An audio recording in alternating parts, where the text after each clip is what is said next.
Kagima 13 GF Babaylan 1. Hello po mga Kagimat, kamusta po tayo? Welcome back sa aming munting channel. Unang-una po mga Kagimat, nagpapasalamat kami ng mga Babaylan Unom sa lahat na nag-subscribe sa aming munting channel dito sa YouTube. Dahil umabot na po sobra sa 50,000 nga mga aura ang nag-subscribe sa aming munting channel dito sa YouTube. Kaya lubos po kaming nagpapasalamat sa inyo mga Kagimat sa inyong pagsuporta sa aming vlog na mga Babaylan Unom. Noon nag-stock up na makapag-upload kami ng video mga Kagimat dahil sa palagi na lang brownout dito sa aming isla. At dagdagan pa na mahina masyado ang signal dito sa aming area mga Kagimat dahil mabukid ito na porsyon mga Kagimat. Nagpapasalamat din po kami ng mga Babaylan Unom sa lahat na nag-follow sa aming shop doon sa may Shopee. Sa may sobra 1,800 plus nga nag-follow doon sa aming shop sa may Shopee.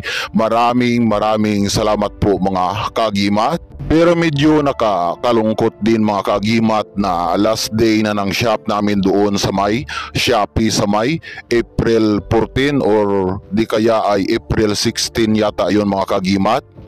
Dahil sa mga policy kag mga requirements ng Shopee mga Kagimat. Lahat kasi ng mga seller ay pinapasubmit nila ng DTI at BIR. Kaya isa ang aming shop na mga Babaylan Unom na mawala o ma-pull out doon mga Kagimat. Hindi din kasi kami makabiglang kuha ng mga requirements dahil malayo ang city sa amin mga Kagimat. Sa TIN number nakapasa na kami sa kanila. Kaso kulang pala yon mga Kagimat. Kailangan pa ng DTI at saka BIR sa business permit gid mga Kagimat. Maliit lamang sana ang shop namin doon, kaso policy kasi nila, kaya sila pa din ang masusunod mga Kagimat. Pero okay lang yan sa amin mga Kagimat. Nagpapasalamat din kami mga Kagimat na sa 3 years namin doon sa may Shopee, andyan gid kayo nga naga-follow kag nagasubaybay sa aming mga mutyang kalikasan mga Kagimat. Sa ngayon mayroon kaming ginawa na FB o Facebook mga Kagimat. Pakipollow nyo na lang po mga Kagimat, bagong gawa lang namin yan mga Kagimat. Yan po ang pangalan niya mga Kagimat. Follow nyo na lang yan mga Kagimat. Ginawa namin yung FB para sa mga followers ng mga Agima 13JF Babaylan Unom. Kaya dyan lang po kayo magmensahe mga Kagimat kapag sakaling may magustuhan kayo ng mga sangkap natin na post po dyan mga Kagimat. Dahil dyan din po kami mag-post ng mga lahat ng mga aming mga nakitang mga mutya mga Kagimat o trabungko at hiyas. Pero naka-private pa po yan mga Kagimat, kaya add friend nyo na lang at kapag naurahan ko kayo, accept ko kagad ang friend request nyo mga Kagimat.